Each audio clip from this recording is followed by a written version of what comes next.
first from John Geesman, who's a former executive director and also commissioner of the California Energy Commission, and he's follows public policy matters in the deeply engaged. Mr. Geesman. Thank you, President Peavy. It's a pleasure to appear in front of you. Is it better down there or up here? You've done both now. Good. I haven't gotten very far in this end of the experience. So far, so good.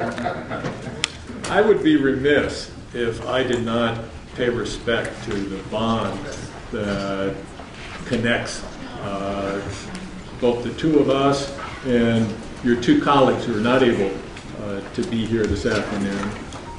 We were appointed the closing months of the last governor's administration.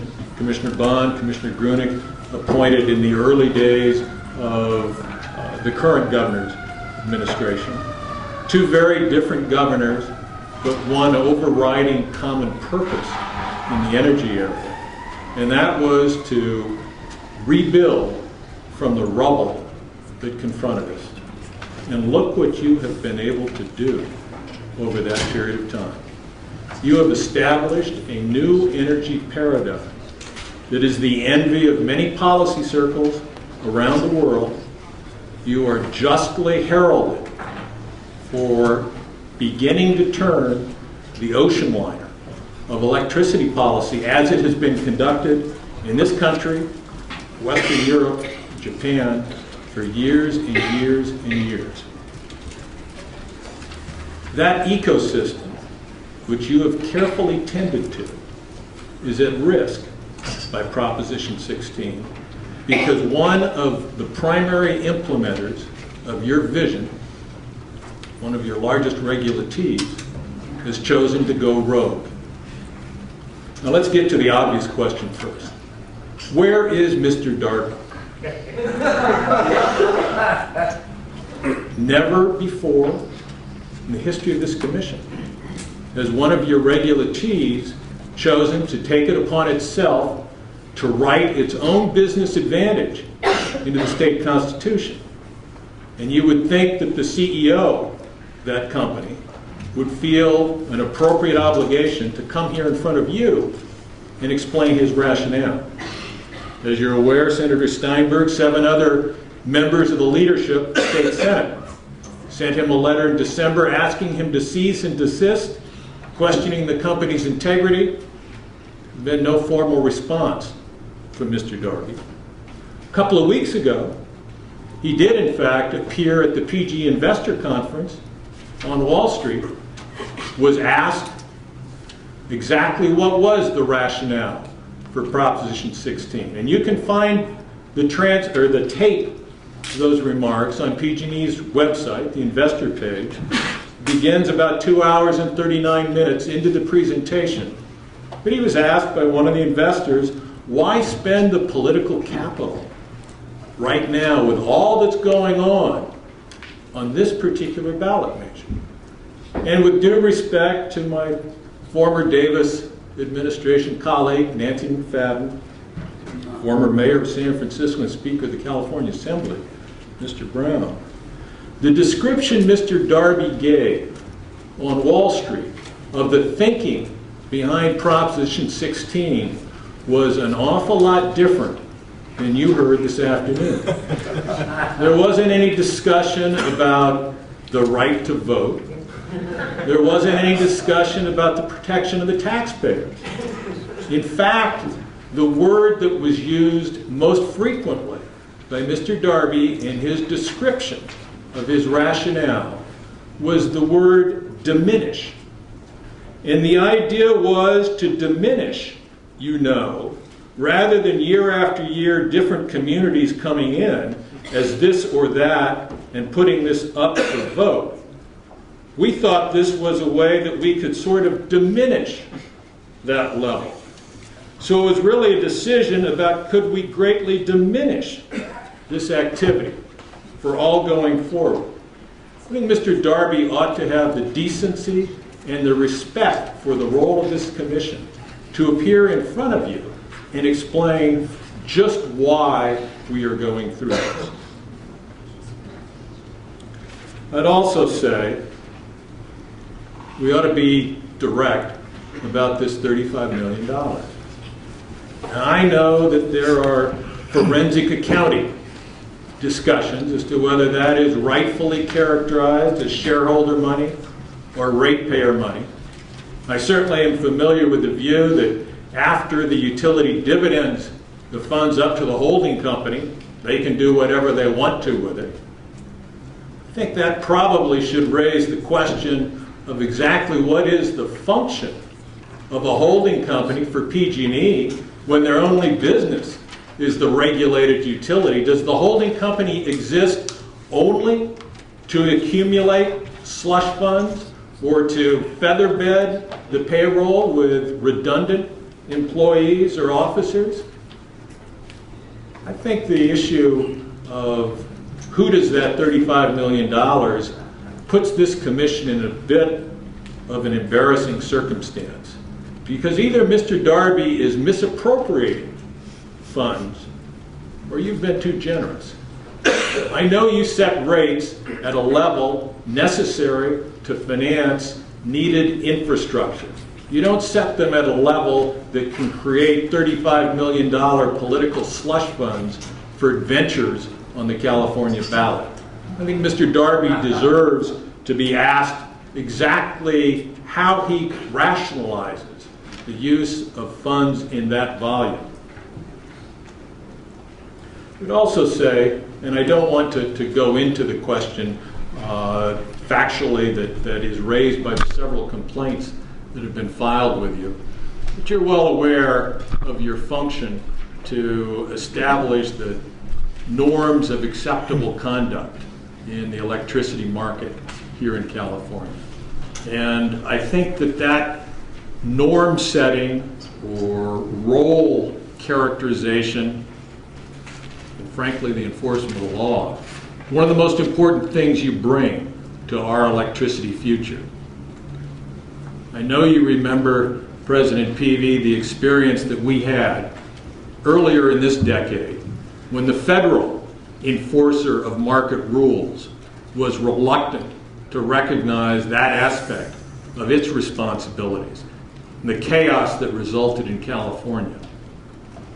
Don't allow that same mistake to happen here. You do need to establish what is acceptable conduct by a regulated utility and what is not.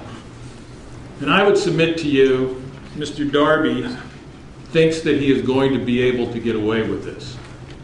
You shouldn't let him. Thank you very much. Thank you.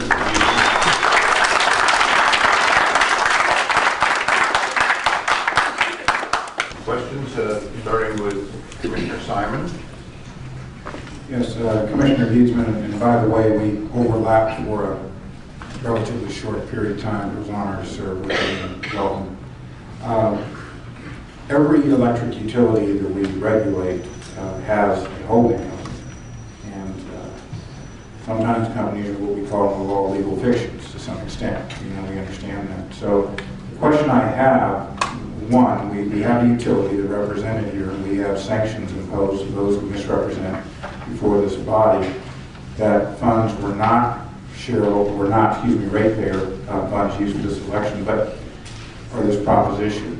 But are we moving into the realm of the Fair Political Practices Commission if we begin to determine how either Edison International, or Sempra, or PG&E Corporation allocates a holding company or shareholder dollars into political races across the entire spectrum of the state?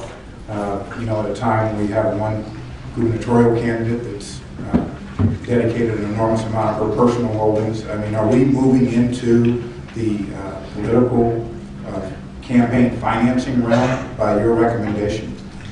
No, I don't believe so, and I would draw a couple of distinctions. Edison International has a number of other businesses and derives significant revenue away from its regulated electric company, as does Sempra. In those two situations, I think a holding company structure is a lot more logical and has done very well, both by shareholder perspective and ratepayer perspective.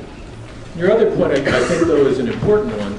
and that is that we utilize, and I think appropriately so, different legal standards governing speech in the area of securities, financial matters, and in the areas of political speech. And I certainly would not step on anyone's First Amendment rights, including a corporation's First Amendment rights. And I realize there are many who would. But if you look at the conflicting statements on this topic of Prop 16 coming from PG&E, I'd strongly encourage you to look at those which have been offered in a securities law rubric. Mr. Darbee's statements on Wall Street, for example, I believe are subject to securities laws considerations, and they're very strict prohibitions against material misrepresentation. The political speech area, which is where we dwell today, and where the FPPC is most concerned, we have a looser standard, and I think under the Constitution, appropriately so. It falls on this commission, however, given your historical role, to lay out what the rules of acceptable conduct are when someone is exercising poor judgment. And I would suggest that's where we are. This commission was established by constitutional amendment in 1911. It gained jurisdiction over electric utilities the following year, the Public Utilities Act in 1912. That all is called into question, I believe, if one of your regulators, using only its own money, attempts to write its business advantage into the state constitution. And I believe you should have a voice in expressing your opinion about the desirability of that happening. And I believe Mr. Darbee's comment falling under Section 5 and 11 of the 33 Act, and I do not want to wander over into the Securities and Exchange Commission's jurisdiction at this time. But if we are looking to regulate political speech or commercial speech, of a legal entity, is there some bright line that you would recommend as to when we evaluate the revenue of that holding company and when that speech has become a regulated utility speech versus holding company speech? I would suggest you get him in front of you, you ask him those questions, and you engage in just this back and forth. I think you can convey the appropriate message very clearly, very succinctly. Thank you. I don't think a scorched earth approach to your customers is ever in your shareholders' interest. And I think that you should note the extraordinary silence on the part of the investor-owned utilities south of the Tehachapies as instructive of a different philosophy on how to deal with your customers. Mr. Geesman, this commission is in its 100th year. It was created in 1911, and it'll be its 100th anniversary next year. I believe it was created by Hiram Johnson with the notion of two things. It was created as the Railroad Commission, a way of regulating what was then a significant monopoly in the state of California, the Southern Pacific Railroad. You might note that 100 years later it no longer exists. And its headquarters was put here in San Francisco to get it away from the day-to-day entreaties and efforts of the advocates of the railroad in Sacramento. Do you see anything analogous today? I suspect That's a softball. I suspect Mr. Darbee is watching this webcast from his corporate suite, which is located in one of the towers attached to the old Southern Pacific building.